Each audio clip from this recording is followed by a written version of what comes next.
ناوێمنێ تەفگەری فەرهاد دێرکە ناوێمنێ ماڵێ شبیە پاشناوێ مەژی وێ ماڵباتێکی شبیە ناوێ دایکا من خانەیە ناوێ باوێ من حەمەدە جێ دیروکا ji dayîkbûnê dêrik 1995 dêrikê jiyanî hemleyê gostevî bûyîn tabî paqişkirina dêrek ciyê xwedê bû şerê Girzûrê sêzda rojan hemla Tirkoce Cezha bijî hemla Tilhemîsa ya yekê hemla Toledana Tilhemîsa bijî piştî hemla koridora Şîngalê Murdê jî min ciyê xwe kir piştî wê Tilberak şerê Hesekê Ciyayê Abdulaziz Tiltemer heya hemla Şêrdrûva med hidûdê ciyê xwe kir piştî hidûd zeda beşdarî operasyona Reqa ya duyemîn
من ديرو أضمازن صر بخينا من ديرو أضمازن كلوكينا شكو İran'ın ağılaki taybet havli rızgar amamız. Despekirna amina ulu kuraya goğandıcın istabli hamla bu. Rasti kesayat ağılı rızgar da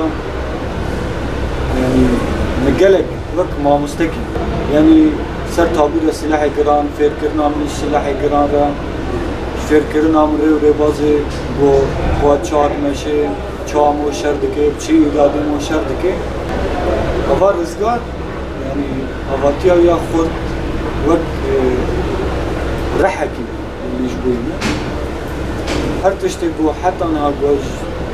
pratika xodam pek tani vak mamustaki yani mi feru havati çiye sarukati çiye şeydun çiye despeka bu amtabli hamlejin rasti vak havaleki her imiz ve havaleki ulu vak mamusta her bir esfirdiken rastı şehadet ava rızgar afrine de yani keserek eşeki her girandan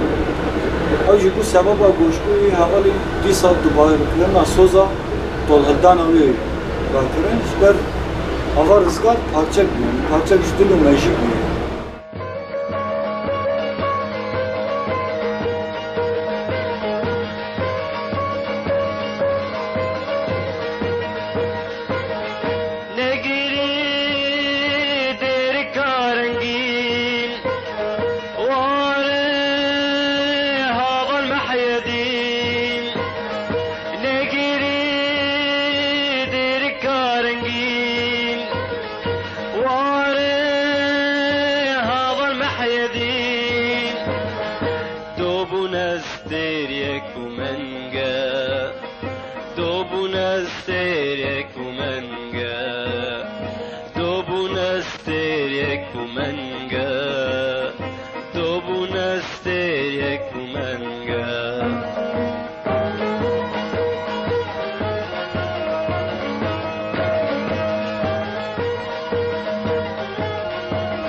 Ağlamazın kabecemin ağlamazın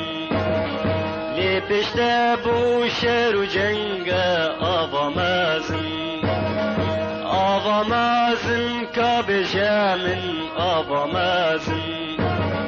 لي بشتبو شر جنگ آوا مازن آوا مازن كان يجينا آوا تابو صر بخينا آوا مازن كان يجينا